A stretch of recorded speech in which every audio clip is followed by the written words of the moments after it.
সময়টা ছিল বর্ষার মৌসুম। প্রচণ্ড বৃষ্টির পানিতে চারদিকে ডোবা পুকুর, ফসলের মাঠ, রাস্তাঘাট কাদা পানিতে টাইটুম্বুর হয়ে আছে। কি গো, তুমি এখনো পড়ে পড়ে ঘুমাচ্ছ? বলি কাজে যেতে হবে না? গিন্নির কথা শুনে হরেন বিছানা ছেড়ে উঠে বসল। হ্যাঁ গিন্নি, অনেক বেলা হয়ে গেছে। জমিদার মশাই না জানি আজকে কত কথা শোনায়।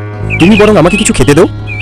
এরপর হরেন খাবার খেতে খেতে গিন্নিকে বলল, গিন্নি, এই বৃষ্টিতে কি খেতে ইচ্ছে করে জানো? ইলিশ মাছ ভাজা। শুধু স্বপ্নেই দেখে যাও, গরিব হয়ে আবার ইলিশ খেতে ইচ্ছে করে? এমনি নুন আনতে পান্তা ফুরায়। সবসময় ঠাট্টা করো না তো গিন্নি, দেখে নিও আমি ইলিশ মাছ ভাজা খাবোই খাবো।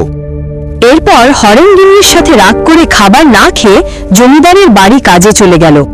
আরে হরেন, এই তোর আসার সময় হলো বুঝি? বাড়ির সব কাজ পড়ে রয়েছে আর তুই এত দেরি করে আসলি?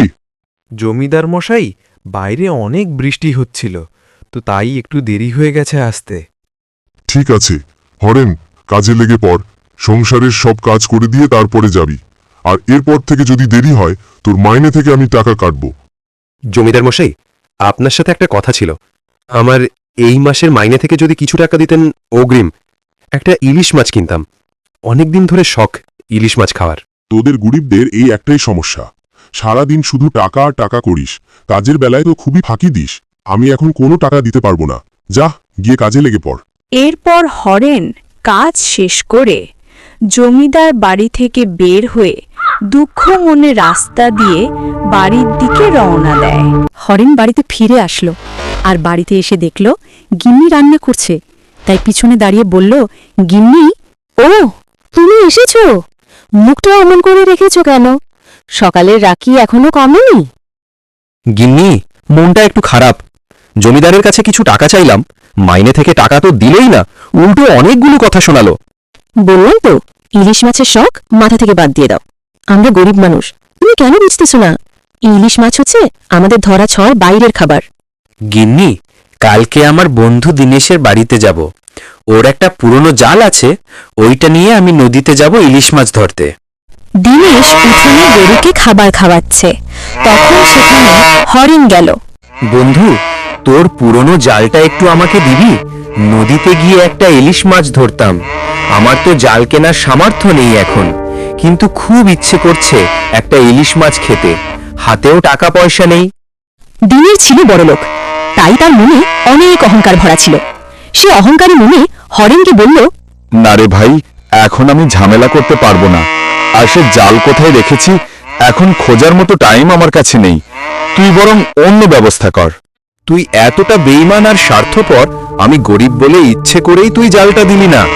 তোর সাথে আমার কোনো বন্ধুত্ব নেই, আজ থেকে সব বন্ধুত্ব শেষ। এরপর হরেন সেখান থেকে চলে আসলো। এরপর হরেন মন খারাপ করে সোজা বাড়িতে আসলো। গিয়ে দেখল তার গিন্নি উঠানে বসে আছে। কি গো, তুমি কোথায় গিয়েছিলে? আর এভাবে মুখটা কালো করা কেন? তোমার কি হয়েছে? তুমি না জাল আনবে বললে তোমার বন্ধুর কাছ থেকে? গিন্নি, তুমি ঠিকই বলেছ, গরিব হয়ে আকাশ কুসুম স্বপ্ন দেখাই বৃথা। আমি দিনেশের বাড়িতে গিয়েছিলাম, কিন্তু ও আমাকে জালটা দিল না। আমার আর এ জীবনে ইলিশ খাওয়া হবে না। এত দুঃখ পেও না তো, ভাগ্যে থাকলে একদিন দেখবে ঠিকই খেতে পারবে। এখন চলো খাবার খাবে, সকাল থেকে কিছু খাওনি। আচ্ছা চলো গিন্নি, আমার খুব খিদে পেয়েছে।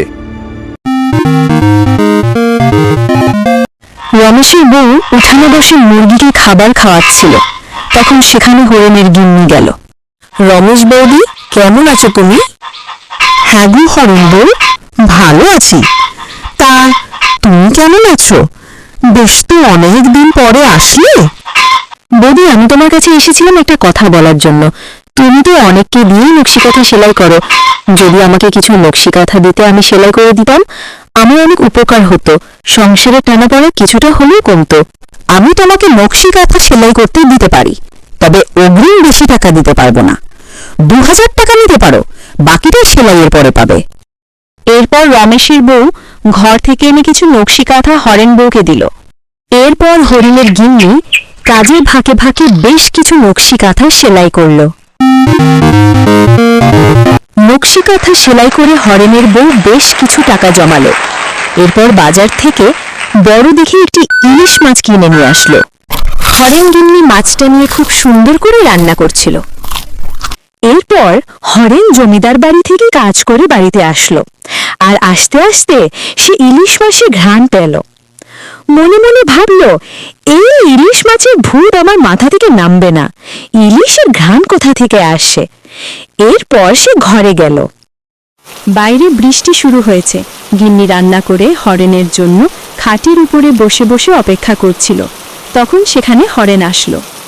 গিন্নি, খুব খিদে পেয়েছে, কিছু খেতে দাও তো। তুমি হাত মুখ ধুয়ে আসো, আমি খাবার দিচ্ছি। হরেন খাবার খেতে বসে প্লেটে ইলিশ মাছ দেখে হরেনের চোখ ছানা বড়া হয়ে গেল।